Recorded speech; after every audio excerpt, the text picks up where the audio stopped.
우리 부모님들께서 선생님 우리 아이는 이미 늦었어요. 끝났어요. 다음 생일을 기다려야 돼요. 이런 얘기 하신단 네. 말이에요. 이런 것은 자녀 양육에는 없어요. 항상 지금이 적기예요.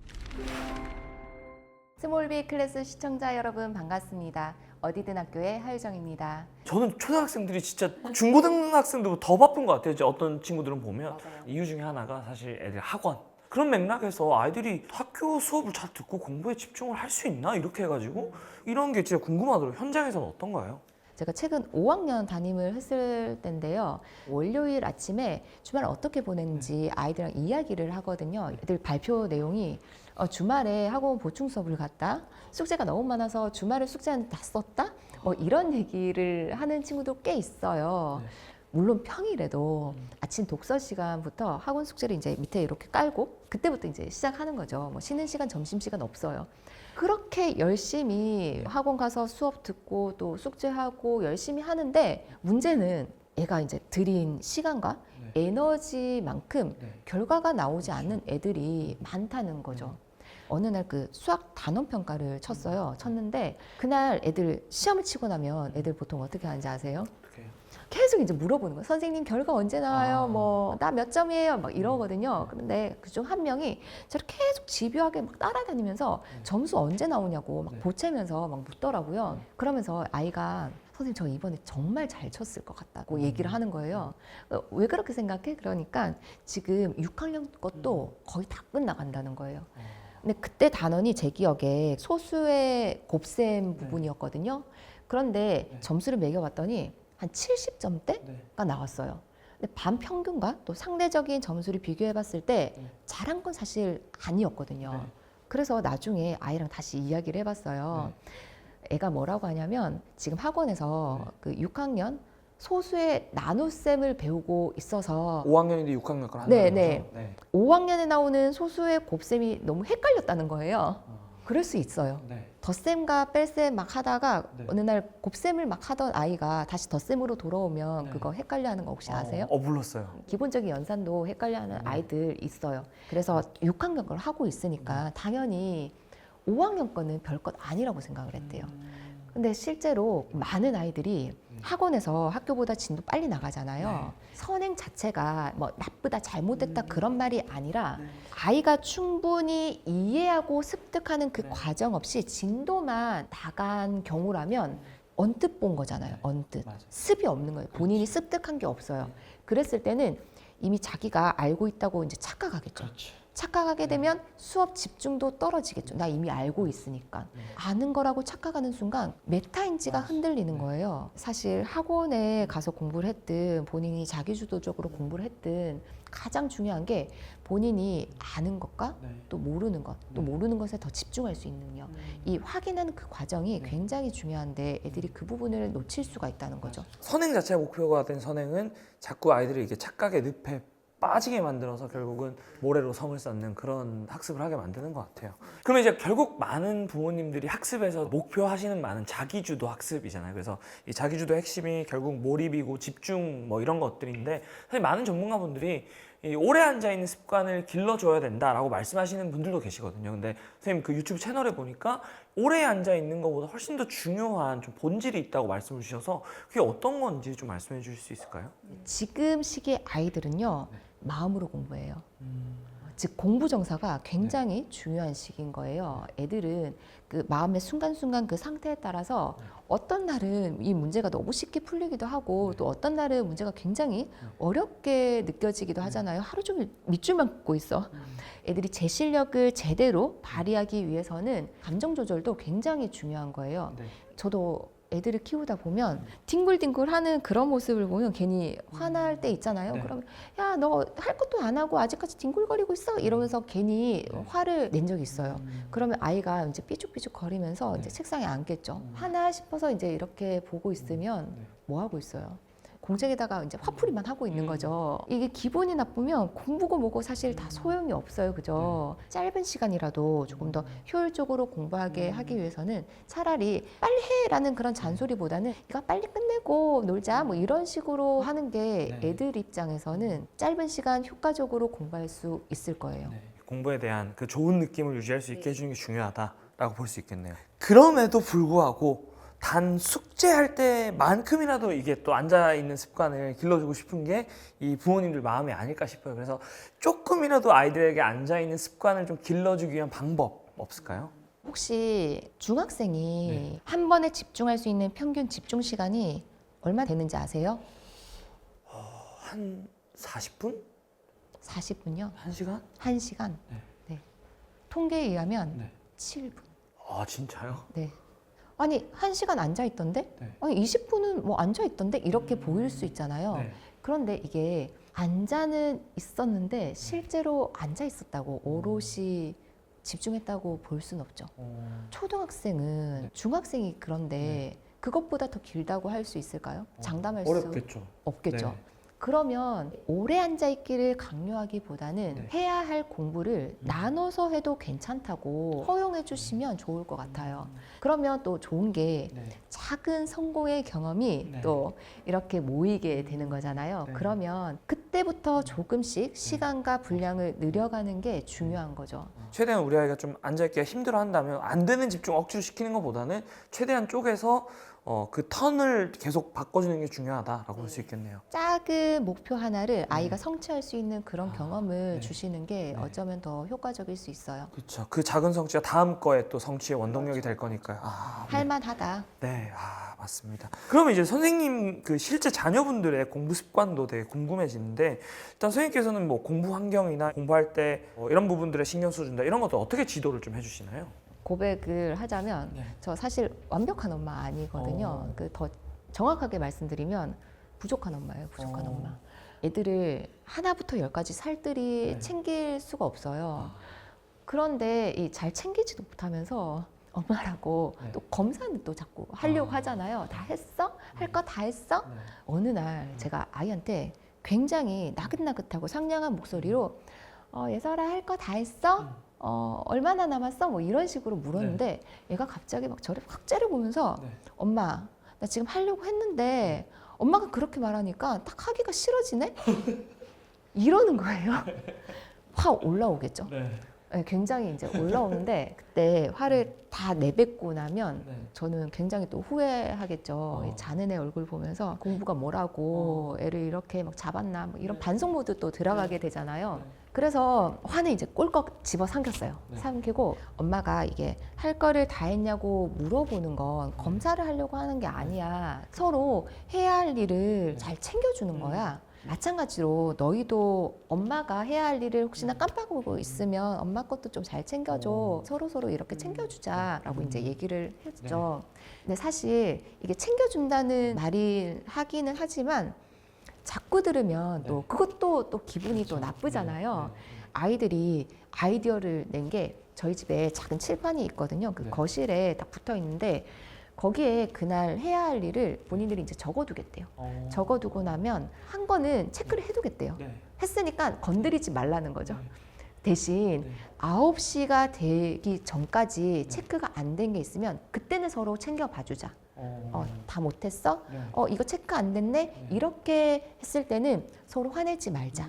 이렇게 약속을 한 가지를 딱 한 거예요. 부모님도 아이들도 해야 될 것들을 시각화해서 서로 그냥 굳이 묻지 않아도 확인할 수 있으면 굳이 하지 않아도 되는 잔소리를 하지 않는 어떤 상황을 만들 수 있다라고 볼 수 있겠네요.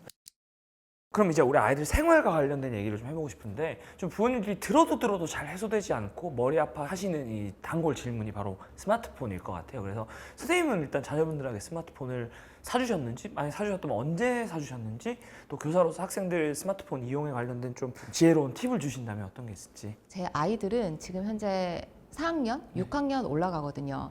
근데 저는 애들 둘 다 한 3학년 한 넘어갈 때쯤 제가 쓰던 스마트폰 물려줬어요. 이 요물을 사실 지어줄 때는 이게 저도 얼마나 많이 갈등하고 고민을 했겠어요. 그죠? 근데 이게 스스로 조절할 수 있다는 것을 제가 아이들한테 믿어줬어요. 애들도 조절할 수 있다는 것을 가족들이 보는 앞에서 공언을 하고 또 지킬 것을 약속을 했어요. 이 공언을 하는 그 행위 자체가 중요한 게 책임을 부여하는 행위거든요. 그래서 애들은 이렇게 공헌을 하고 저는 대신 그래 믿는다, 네. 잘할 수 있어 네. 이렇게 부모님의 믿음을 좀 보여줬죠. 네. 그래서 아직까지는 다행스럽게도 네. 애들이 그 핸드폰을 시간 때우기 용으로 뭐 네. 쓰거나 놀잇감으로 이렇게 사용하진 않아요. 음. 제가 방학을 앞두고 있을 때 저희 반 아이들한테 얘들아 이제 방학이 이제 다가오니까 기대되는 거 있으면 말해봐 이랬더니 선생님 저 하루 종일 핸드폰 할 게 너무 기대돼요 이런 얘기를 하는 거예요. 또 그러면 또 선생님 입장에서 백만장소리가 지금 튀어나갈 법 하잖아요. 그때 딱 동시에 이런 말이 들리는 거예요. 그런데 선생님 유튜브 보고 게임하는데 너무 시간을 낭비할까 봐 그것도 좀 걱정이에요 막 이러는 거예요. 그만해야 하는 건 아는데 그만하는 게 너무 어렵다는 거예요. 그렇죠. 학교에서 미디어 중독에 관한 교육 굉장히 많이 하거든요. 네. 그런 거 많이 듣다 보니까 애들이 알긴 알아요. 절제를 해야 된다는 거. 네. 우리 부모님들께서 선생님 우리 아이는 이미 늦었어요. 너무 많이 이게 노출이 돼가지고 이게 제어가 안 돼요. 이제 끝났어요. 다음 생일을 기다려야 돼요. 이런 얘기를 하신단 네. 말이에요. 그런데 실제로 애들은 의지는 있어요. 그래서 지금이라도 충분히 사용 시간과 횟수를 조절할 수 있어요. 네. 너무 늦었어요. 선생님 이미 늦었어요. 끝났어요. 이런 것은 자녀 양육에는 없어요. 항상 지금이 적기예요. 그렇죠. 이렇게도 한번 생각을 해보시면 좋을 것 같아요. 애들이 스마트폰 또는 뭐 스마트 기기 쓰는 것을 즐겨 하잖아요. 네. 그런데 즐겨하는 패턴을 보시면 항상 소비에 초점이 가 있어요. 뭐 영상을 소비한다든지 네. 또는 게임을 소비한다든지. 그런데 조금만 방향을 틀면 생산자의 위치로 아이들을 전환시킬 수 있거든요. 이게 무슨 말이냐면 영상을 보거나 또는 뭐 게임을 했던 그런 입장에서 반대로 애들이 창조적인 생산할 수 있는 거예요. 대표적인 게 뭐 네. 코딩, 네. 뭐 인공지능, 네. 뭐 아니면 뭐 영상 제작 이런 것들을 누군가의 뭐 창작물에 깊이 빠져봤던 그런 아이는 본인이 또 새로운 창작물을 또 만들었을 때 굉장히 큰 성취감을 가질 수 있거든요. 네. 그러니까 이미 너무 스마트폰에 빠져버렸다. 또 너무 늦었다. 포기하고 싶다면 방향을 한번 전환해 보시는 것을 좀 추천드려요. 애들 할 수 있어요. 너무 잘해요. 소비자에서 생산자로서의 역할을 좀 경험할 수 있게 만들어주자. 네, 언제나 얘기를 하는데 포기하지 마세요.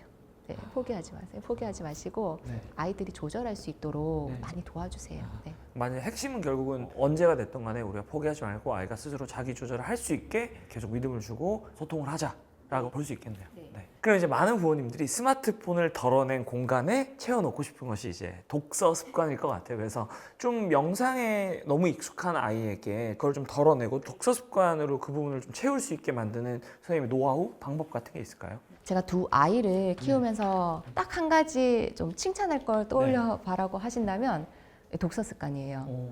저희 집 아이들은 그 엄마 나 좀 쉴게 뭐 이러면서 집어드는 게 핸드폰이 아니라 책이거든요. 세상에 그런 애가 어딨어? 라고 믿지 않으시는 분이 계실 수도는 있겠지만 네. 제가 굉장히 엄청나게 노력해서 얻어낸 결과예요. 네. 책이라는 게 얼마나 재미있고 네. 또 매력적인 매체인지 아이가 그 뼛속까지 느끼도록 저 어렸을 때부터 진짜 많이 공들인 거였거든요. 태어났을 때부터 책 좋아하는 애 사실 없잖아요. 근데 이게 책이 재미있다, 네. 또 읽고 싶다 네. 이렇게 느끼려면 애들이 어떤 책을 읽어야 되겠어요? 재밌는 거, 좋아하는 거. 그렇죠. 네. 재미있는 거, 좋아하는 거 그런 걸 읽는 게 가장 바람직한 독서인 거예요. 아이가 책은 재미있다. 네. 이곳에 너무너무 재미있는 세계가 있어. 네. 이렇게 느낄 때까지는 애들한테 본인의 취향 독서를 허용을 하는 거예요.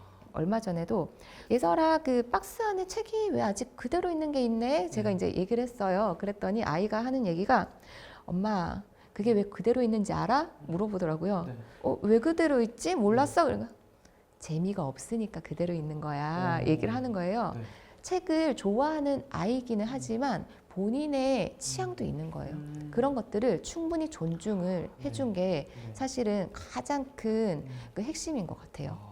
아이가 어느 정도의 독서력을 네. 이제 갖게 되면 그 순간부터는 네. 뭐든지 잘 읽게 되는 시기가 와요. 글밥이 많든 적든 네. 재미가 있든 적든 우선 읽어볼 수 있는 아이는 돼요. 아, 읽어보고 평가하는 거죠. 이건 내 취향은 아니었네, 또는 이건 재미가 있었네, 또는 네. 이건 좀 지루했네.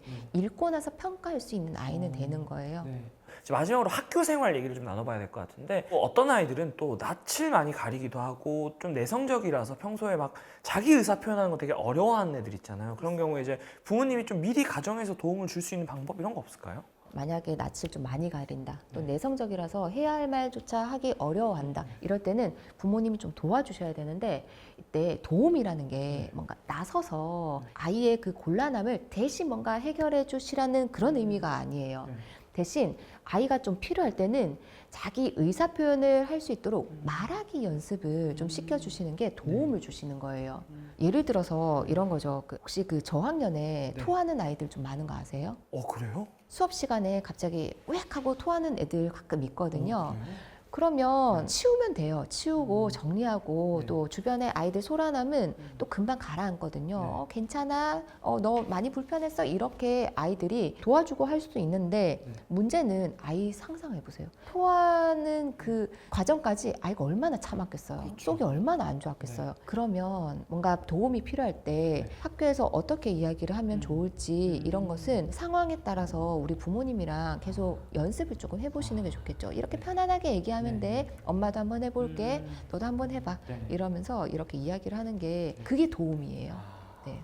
어떻게 보면 상황별로 의사 표현을 하는 일종의 시뮬레이션을 집에서 좀 몇 번이고 해본다면 실제 그런 상황에 처했을 때 훨씬 더 본인의 의사를 좀 어렵지 않게 표현할 수 있다. 어쨌든 말은 연습이 지속적으로 사실 필요한 부분이긴 해요.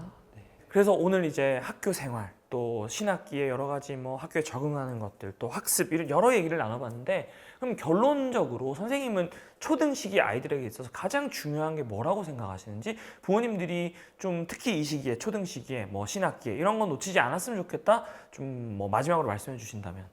아이를 키우다 보면 좀 처음에는 건강하게만 좀 자라다오, 이런 마음이었다가 또 어느 정도 건강에 좀 확신이 들었어요. 그러면 누구보다 좀 훌륭하게 좀 키우고 싶다, 이런 마음이 또 들 수가 있잖아요.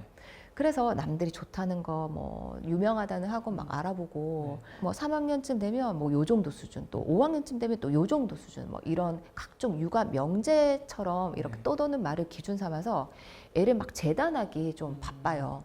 사실 학교라고 하는 그런 울타리 안에는 공부를 잘하는 게 이 성공의 척도처럼 이렇게 보일 수 있는데요. 실제로 우리가 큰 사회에 나와 보면 성공이 성적이랑 좀 관련이 있었나요? 성적순은 아니죠. 그죠? 이게 더 결정적인 영향들이 좀 있지 않았나요? 그죠? 초등 시기에 사실 더 중요한 게 내면의 그 뿌리가 굉장히 단단하게 자리 잡고 있는지 면밀하게 좀 살펴봐 주시는 게 굉장히 중요한 일인 것 같아요. 구체적으로 이제 말씀을 드리면 긍정성, 또 아이가 이제 끝까지 하는 힘, 뭐 근성, 또 스스로 하는 힘, 자율성, 그리고 실패했을 때 일어설 수 있는 그런 회복 탄력성, 이런 비인지 능력이에요. 그래서 이건 너무나도 다행스럽고 감사한 게, 이런 능력은 후천적으로 길러지거든요. 이게 누군가에게 물려받은 거 아니에요. 애들이 배워서 학습된 거거든요. 이 네 가지를 잘 다져지게 되면 그 아이는 자기 힘으로 공부를 비롯한 그 모든 상황을 스스로 조절할 수 있는 그런 아이가 되는 거예요. 그런 어른으로 성장하겠죠? 지금은 겉으로 보이는 그런 뭔가 성적, 그런 것까지에 너무 집중하기보다는 눈에 지금 보이진 않지만 굉장히 중요한 내면의 힘을 길러주시는 게 중요한 시기라고 굉장히 강조를 드리고 싶습니다. 정말 전적으로 동의하고 우리 아이들의 내면의 힘을 기를 수 있도록 도와주시는 게 가장 중요하다고 생각합니다. 그럼 이제 마지막으로 우리 신학기 새로운 학년 앞두고 여러 가지 걱정하시고 고민하시는 우리 부모님들께 위로가 될 만한, 혹은 뭔가 조언이 될 만한 말씀 마지막으로 해주신다면. 누구나 불안하고 걱정되는 마음 제가 충분히 공감을 하거든요. 그리고 아이도 불안하고 뭐 걱정되고 잘할 수 있을까 이런 염려하겠죠. 그런 상황에서 우리가 할 수 있는 것은 아 그렇구나 걱정되지 인정하고 공감해 주는 거죠. 그런데 여기서 더 나아가지는 않으셨으면 좋겠어요. 감정의 전이죠. 네. 얘가 너무 걱정하네? 어떡하지? 나도 더 걱정돼. 네. 나 어떡하지? 우리 아이 괜찮을까? 이런 걱정은 아이로 하여금 그 걱정의 크기가 훨씬 더 배가 되어서 전이가 되거든요. 결국은 우리 아이 잘할 수 있거든요. 굉장히 놀라울 정도로 애들 잘 헤쳐나갈 수 있으니까 믿는다, 잘할 수 있을 거야. 그래, 엄마가 항상 곁에 있어줄게. 아빠가 든든하게 지켜줄게. 할 수 있어. 이렇게 지지해 주시는 게 가장 중요한 시기니까 잘할 수 있습니다. 화이팅! 네, 그래서 오늘 어디든 학교의 하유정 선생님 모시고 이제 여러 가지 우리 신학기 또 새학년 앞두고 여러 가지 고민이나 학교 생활에 대한 궁금증에 또 도움이 될 만한 이야기를 들어봤는데요. 많은 도움이 되셨기를 바라겠습니다. 그럼 저희는 또 다음번에 좋은 컨텐츠로 찾아뵙도록 하고요. 지금까지 조작가 하유정이었습니다. 감사합니다. 감사합니다.